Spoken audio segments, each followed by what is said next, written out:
Agora eu percebia claramente que havia uma vasta diferença entre as ideias da carne e do sangue e a revelação de Deus no céu, entre a fé simulada de acordo com a sabedoria dos homens e a fé genuína que surge quando um homem é nascido de Deus. John Bunyan. Capítulo 6. A graça de Deus e a fúria de Satanás. Nesse tempo, estive sob o ministério do piedoso Sr. Gifford, cujos ensinos, pela graça de Deus, me deram muita estabilidade. Esse homem tinha como seu dever o livrar o povo de Deus de todas aquelas provações difíceis e prejudiciais às quais somos inclinados por natureza. Ele nos exortava a ter cautela especial em não aceitar nem crer de boa fé em qualquer palavra tida como verdade dita por alguém.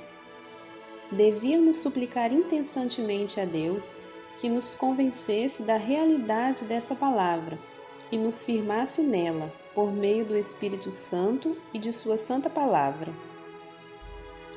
Conforme ele dizia, se você fizesse o contrário, quando a tentação lhe sobreviesse, se não tivesse recebido a palavra com uma convicção vinda do céu, descobriria que lhe faltavam o auxílio e a força necessários para resistir, os quais você imaginava possuir.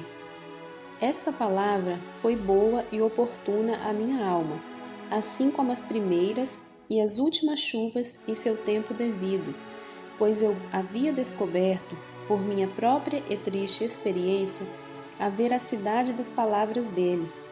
Eu havia sentido que nenhum homem pode confessar, especialmente quando tentado pelo diabo, que Jesus Cristo é o Senhor, se não o fizer pelo poder do Espírito Santo.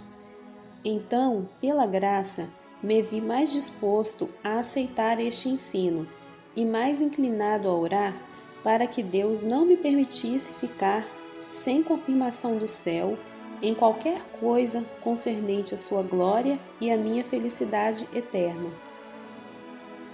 Agora eu percebia claramente que havia uma vasta diferença entre as ideias da carne e do sangue e a revelação de Deus no céu, entre a fé simulada de acordo com a sabedoria dos homens e a fé genuína, que surge quando um homem é nascido de Deus. Mateus 16:17, 1 João 5:1. Revelada a verdade de Deus.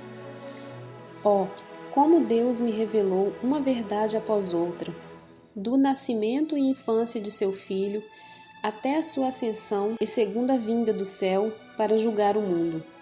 Certamente, o Deus Todo-Poderoso foi muito bom para comigo neste aspecto. Não me lembro de haver pedido alguma explicação a Deus que Ele não me tenha dado. Quero dizer, não houve uma só parte do Evangelho do Senhor Jesus que eu não tenha sido levado sistematicamente a entender. Com a ampla evidência dos escritores dos 4 evangelhos, vi os maravilhosos atos de Deus em enviar Jesus Cristo para salvar-nos, desde a sua concepção e nascimento até a segunda vinda em julgamento. Era como se eu o tivesse visto nascer, crescer, andar por este mundo, do berço à cruz. E quando chegou à cruz, eu o vi entregar-se docilmente para ser crucificado e pregado por meus pecados e atos iníquos. Enquanto meditava sobre a vida de Jesus, a seguinte passagem das Escrituras adentrou meu coração. Ele foi levado ao matadouro.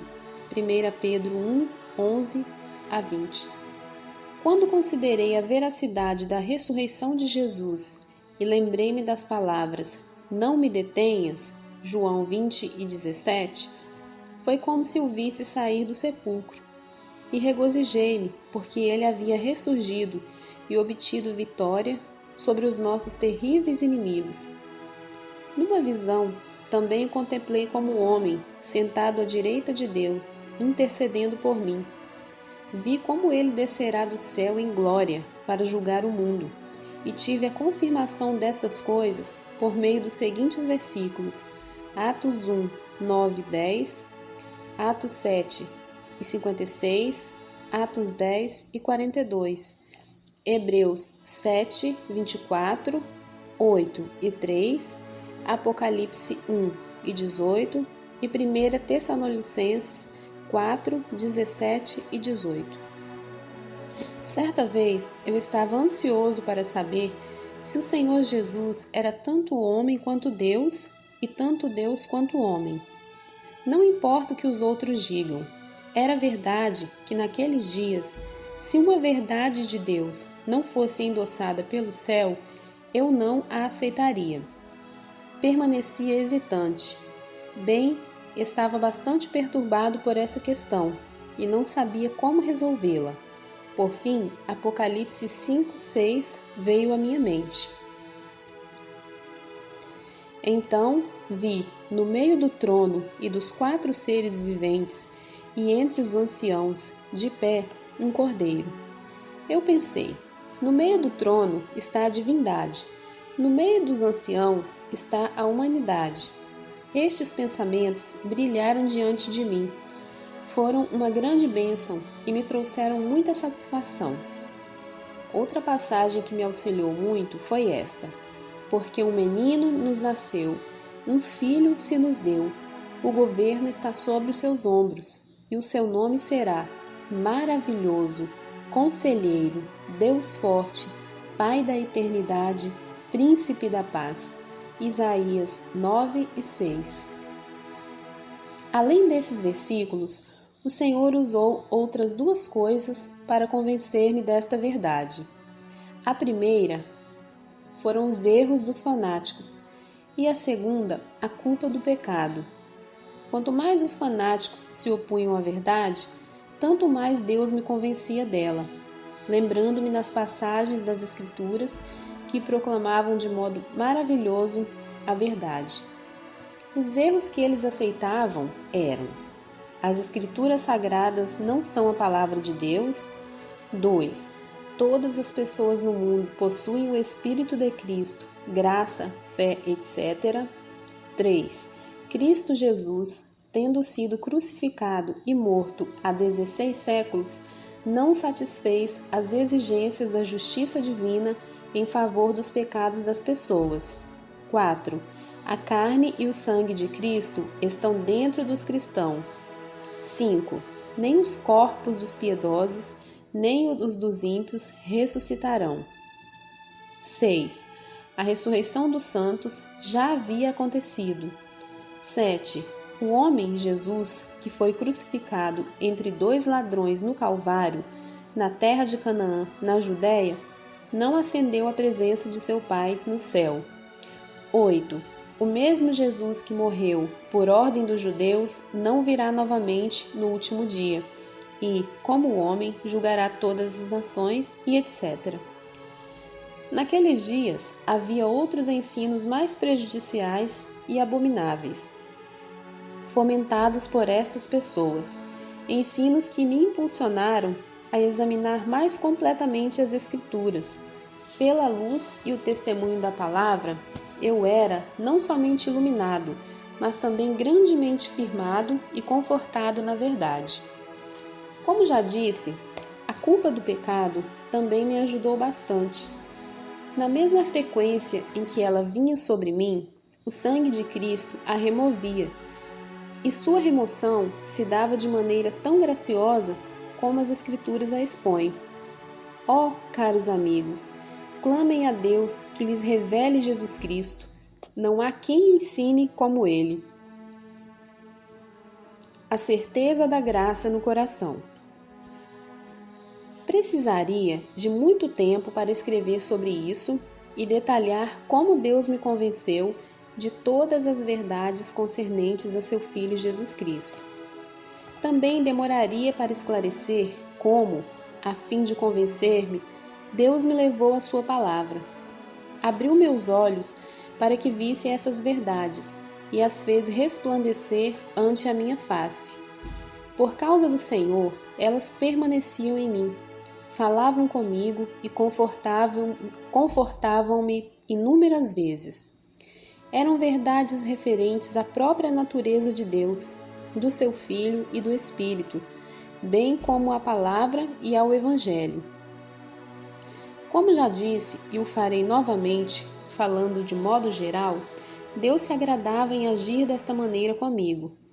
Primeiramente, Ele permitia que eu fosse afligido com tentações a respeito de sua verdade. Depois, Ele me revelava esta verdade. Às vezes, eu sentia a culpa do pecado sobre mim, até o ponto de esmagar-me. Então, o Senhor me revelava a morte de Cristo. Com seu sangue, Ele me purificava de tal forma a consciência, na qual, momentos antes, a lei reinava e assolava, que eu achava, antes mesmo de me conscientizar da purificação, a paz e o amor de Deus descansando e habitando ali, por intermédio de Cristo. Nesse tempo, pensei que tinha recebido do céu um sinal de minha salvação. Este sinal tinha muitas confirmações preciosas e eu podia reconhecê-las com clareza. Sentia-me confortado ao lembrar esta visão e a revelação da graça. Desejava frequentemente que o último dia chegasse, para que eu fosse arrebatado para sempre pela visão, alegria e comunhão daquele cuja cabeça fora coroada de espinhos, cuja face havia sido cuspida, cujo corpo havia sido ferido e cuja alma se tornara oferta por meus pecados. Embora antes eu permanecesse com tremor às portas do inferno, agora eu estava tão longe delas, pensei, que, olhando para trás, mal podia vê-las. Oh, pensei, como desejaria ter 80 anos agora, para que morresse logo e minha alma adentrasse seu descanso eterno. Antes de afastar-me para tão longe dessas tentações, desejei muito ler sobre a experiência de um homem piedoso que tivesse escrito centenas de anos antes de eu nascer, pois eu pensava que os autores de meu tempo, peço-lhes que me perdoem por dizer isto, escreviam apenas a interpretação de outros.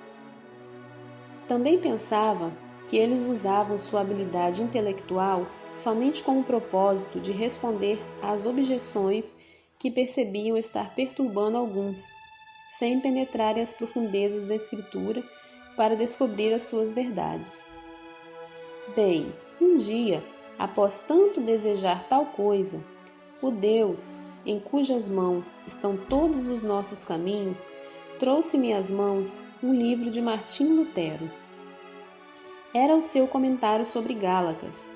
Era tão velho que, se eu o manuseasse muito, se despedaçaria. Fiquei muito feliz por ter conseguido um livro antigo como aquele. Após ter lido algumas páginas, achei minha condição descrita de forma tão compreensível pela experiência de Lutero que era como se o livro tivesse sido escrito pelo meu próprio coração. Maravilhei-me disso, pois achava que este homem não poderia saber nada a respeito da condição dos crentes de meu tempo. Ele seria capaz de escrever apenas sob a experiência de tempos anteriores. Além disso, neste livro, ele discutia seriamente sobre a origem das tentações, blasfêmias, desesperos e coisas semelhantes, mostrando que a lei de Moisés, assim como o diabo, a morte e o inferno, tem um grande papel em tudo isso. A princípio, isso me pareceu muito estranho, mas, à medida que o ponderava e fazia minhas próprias observações, achei que era verdade. Não pretendo dar qualquer detalhe aqui. Penso que devo dizer apenas, meu leitor, que, à parte da Bíblia Sagrada, considero este comentário de Gálatas, escrito por Martinho Lutero, como o melhor de todos os livros para uma consciência ferida. Agora descobri que amava a Cristo. Como a minha alma se apegara a Ele, como as minhas afeições se prendiam a Ele, eu pensava. Meu amor por Ele era tão ardente como fogo. E como Jó dissera, eu achava que morreria em meu ninho, mas logo descobri que meu grande amor era muito pequeno e que eu, embora pensasse que tinha um amor tão intenso por Jesus Cristo, poderia me afastar dele novamente, por conta de alguma coisa trivial. Deus sabe como nos humilhar e remover nosso orgulho. A força da ira de Satanás.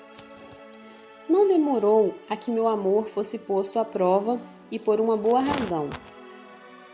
Depois que o Senhor me livrou graciosamente desta grande e dolorosa tentação, firmou-me tão ternamente na fé de seu Evangelho sagrado e me deu tão forte consolação e bendita certeza concernente a meu interesse em seu amor, por meio de Cristo, que o tentador investiu contra mim novamente. E sua investida, desta vez, aconteceu por meio de uma tentação ainda mais severa e terrível do que antes. Essa tentação envolvia o vender e afastar-me do bendito Cristo, trocá-lo pelas coisas desta vida ou por qualquer coisa. Esta tentação me afligiu durante um ano inteiro. A sua perseguição contra mim era tão contínua que eu não conseguia me livrar dela nem sequer um dia. Às vezes, nem por uma hora. Durante vários dias seguidos, a não ser, é claro, quando dormia, eu estava convencido de que as pessoas eficazmente chamadas por Cristo, como esperava, por sua graça, que eu fosse, jamais poderiam ser separadas dele, como Deus mesmo havia dito. Também a terra não se venderá em perpetuidade, porque a terra é minha. Levíticos 25 e 23.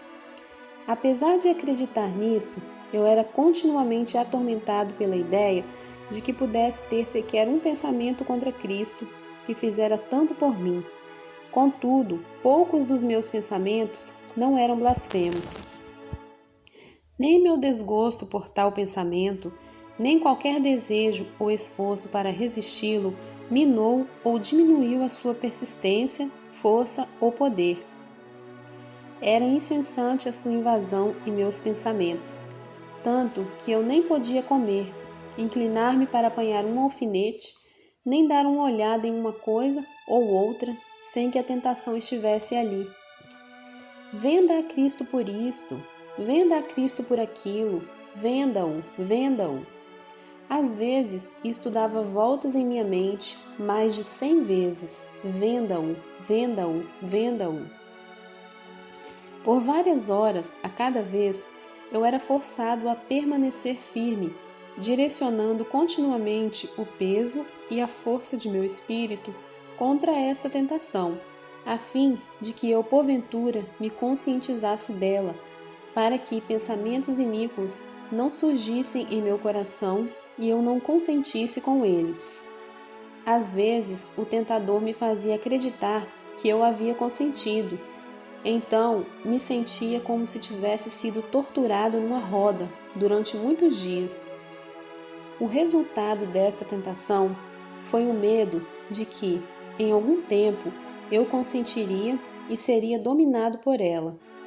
A força mental necessária na luta para refutar e resistir a esta perversidade fez meu corpo reagir, sendo minhas mãos e cotovelos compelidos a resistir. Em todo o tempo, tão rápido quanto o destruidor dizia, venda-o, eu respondia, não venderei, não venderei, não venderei, não, nem por milhares, milhares, milhares de mundos. Eu o contestava em meio a esses ataques, para que eu não menosprezasse a Cristo. Eu o fazia pelo tempo que fosse necessário para restabelecer a consciência da situação em que me encontrava ou para recuperar minha tranquilidade. Durante esses períodos, ele não deixava que eu me alimentasse em paz. Quando eu sentava à mesa para fazer as refeições, ele me instruía, sem falhar, a orar, a parar de comer imediatamente e empenhar-me a orar. Tão hábil esse demônio era em fingir santidade. Quando eu era tentado dessa maneira, dizia a mim mesmo, estou fazendo minha refeição agora, deixe-me terminá-la. Não, ele dizia, você tem que orar agora, ou então estará desagradando a Deus e desprezando a Cristo. Eu era bastante perturbado por estas coisas, devido à pecaminosidade de minha natureza. Pois, caso essas ordens tivessem vindo de Deus e eu me recusasse a obedecê-las, não seria como se eu tivesse negado o próprio Deus? Mas não seria de igual modo culpado se obedecesse à tentação do diabo e, fazendo-o, quebrasse a lei de Deus? Resumindo, uma manhã, enquanto estava deitado em minha cama, fui, como em muitas ocasiões, mais ferozmente atacado por essa tentação, de trocar Cristo por outras coisas e desistir dele. A perversa sugestão, venda-o, venda-o, venda-o, ainda fluía em minha mente. Tão rápido quanto um homem pode falar, eu respondi como em outras vezes, não, não, nem por milhares, milhares, milhares. Devo ter replicado pelo menos umas 20 vezes. Por fim, após muita luta, até o ponto de quase perder o ar, este pensamento passou por meu coração.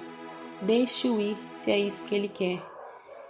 E pensei estar sentindo que meu coração também consentia com isso, de bom grado. Ah, diligência de Satanás! Ah, desesperada perversidade do coração humano! A batalha havia sido ganha agora, e eu caí, como um passarinho que fora acertado no topo da árvore, em grande culpa e pavoroso desespero. Abatido, saí da cama e fui para os campos. Só Deus sabe com que peso no coração eu saí. Este se encontrava tão pesado quanto um homem mortal pode suportar, acredito. No espaço de 2 horas, eu estava como um homem destituído de vida, irrecuperavelmente entregue à punição eterna. Além disso, minha alma foi fascinada por esta passagem. Nem haja algo impuro ou profano, como foi Esaú, o qual, por um repasto, vendeu o seu direito de primogenitura. Pois sabeis também que, posteriormente, querendo herdar a bênção, foi rejeitado, pois não achou lugar de arrependimento, embora com lágrimas o tivesse buscado. Hebreus 12, 16 e 17. O poder condenador da palavra. Agora eu era como um homem encarcerado. Eu me sentia como se tivesse sido trancado até que viesse o julgamento. Pelos 2 anos seguintes, nada, exceto maldição e expectativa de maldição, permanecia comigo. Repito, nada, exceto isso, persistiu em meus pensamentos, além de alguns momentos de alívio, como mostrarão os eventos seguintes.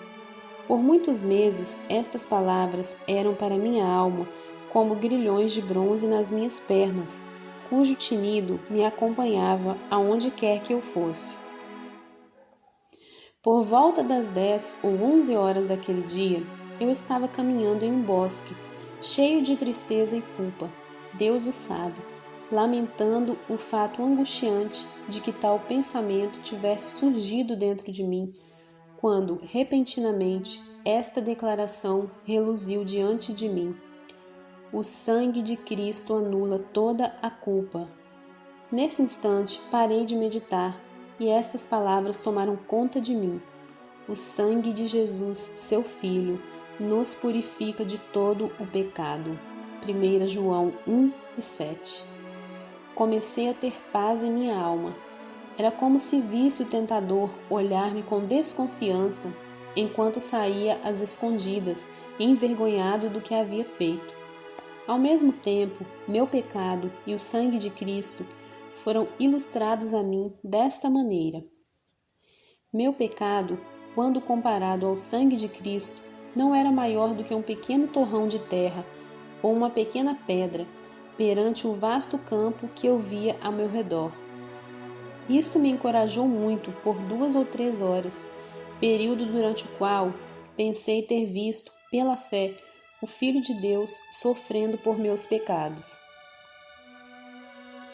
Como essas sensações não duraram muito, um sentimento de extrema culpa logo fez com que meu espírito desfalecesse novamente, e isto, em grande parte, devido às palavras da passagem mencionada anteriormente, as quais falavam de Esaú, vendendo seu direito de primogenitura. Aquela passagem encheu meus pensamentos durante todo o dia, toda a semana, o ano inteiro, e oprimiu tanto meu espírito que fiquei incapaz de recobrar o ânimo. Quando me esforcei para voltar a uma passagem ou outra, a fim de obter alívio, aquele versículo em particular ainda soava em minha mente. Pois sabeis também que posteriormente, querendo herdar a bênção, não achou lugar de arrependimento, embora com lágrimas o tivesse buscado. Às vezes, este versículo, eu, porém, roguei por ti, para que a tua fé não desfaleça, Lucas 22, 32, me trazia algum descanso, mas este não durava.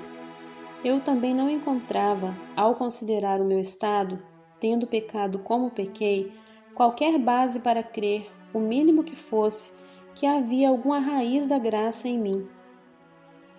Durante muitos dias fiquei arrasado. Meu corpo e minha alma, ambos, eram muito oprimidos por inquietação. Então, pesarosa e cuidadosamente, comecei a considerar a natureza e a extensão de meu pecado e a buscar a palavra de Deus para ver se poderia discernir, em algum lugar, uma promessa ou um versículo encorajador que me desse algum alívio. Assim, comecei refletindo sobre Marcos 3 e 28. Tudo será perdoado aos filhos dos homens, os pecados e as blasfêmias que proferirem. De imediato, esse texto pareceu conter uma grande e gloriosa promessa de perdão de pecados graves.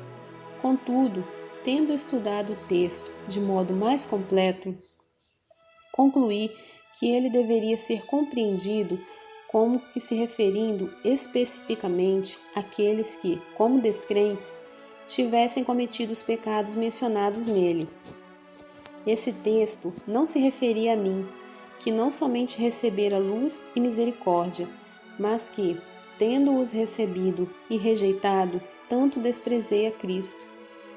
Eu estava, portanto, temeroso de que este meu pecado perverso pudesse ser o pecado imperdoável, mencionado em Marcos 3 e 29. Mas aquele que blasfemar contra o Espírito Santo não tem perdão para sempre, visto que é réu de pecado eterno.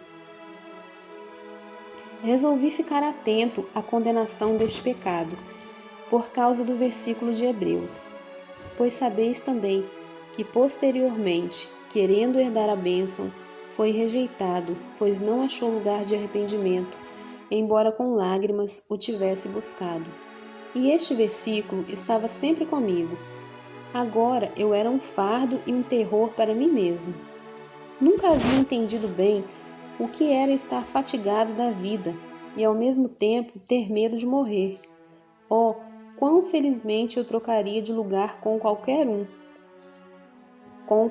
coisa que não fosse um homem e não tivesse na condição em que me encontrava. Pois nada passava com mais frequência em minha mente do que o pensamento de que era impossível a mim ser perdoado do meu pecado e ser salvo da ira vindoura. Então, comecei a esforçar-me para relembrar o passado, desejando 2000 vezes o dia em que fui tentado a cometer tal pecado ainda estivesse por vir. Sentindo grande indignação contra mim mesmo e contra todos os ataques direcionados a mim, concluí que preferia ser rasgado em pedaços do que ser achado consentindo com tais coisas. Mas, infelizmente, esses pensamentos, desejos e resoluções eram agora muito tardios para me socorrer. Esta consideração passara por meu coração, deixando nele esta conclusão. Deus me deu uma oportunidade e eu caí. Ah, pensei, quem me dera ser como fui nos meses passados, como nos dias em que Deus me guardava. Jó 29:2. Relutando em perecer, comecei a comparar meu pecado com os dos outros, a fim de ver se alguns dos que eram salvos tinha pecado como eu pequei. Então refleti sobre o adultério e assassinato de Davi, e os considerei abomináveis, os quais haviam sido cometidos após a luz e a graça terem sido recebidas. Ainda que avaliasse as transgressões de Davi como sendo apenas contra a lei de Moisés, da qual o Senhor Jesus poderia, com o consentimento de sua palavra, livrá-lo, a minha transgressão foi contra o Evangelho, contra o próprio mediador. Eu havia vendido meu Salvador. Novamente, eu me sentia sob tortura quando pensava que, além da culpa que se apoderara de mim, eu devia estar tão destituído da graça, tão amaldiçoado. Haverá pecado como este? Pensei. Será esta a grande transgressão? Ver Salmos 19 e 13. Teria o maligno tocado minha alma? Ver 1 João 5 e 18. Ah, que aguilhão esses versículos traziam! Haverá apenas um pecado imperdoável, um pecado que coloca a alma além do alcance da misericórdia de Deus. E seria eu culpado deste pecado? Tem de ser assim? Existe apenas um pecado entre tantos os milhões de pecados para o qual não há perdão, e eu tenho que cometer esse pecado? Ah, pecado infeliz! Ah, homem infeliz! Essas coisas quebrantaram tanto meu espírito e me confundiram tanto que eu não sabia o que fazer. Às vezes, pensava que eles me fariam perder a cabeça e, para aumentar minha penúria, estas palavras se repetiam em minha mente. Pois sabeis também que, posteriormente, querendo herdar a bênção, foi rejeitado. Ninguém, a não ser eu mesmo, conheceu o terror daqueles dias.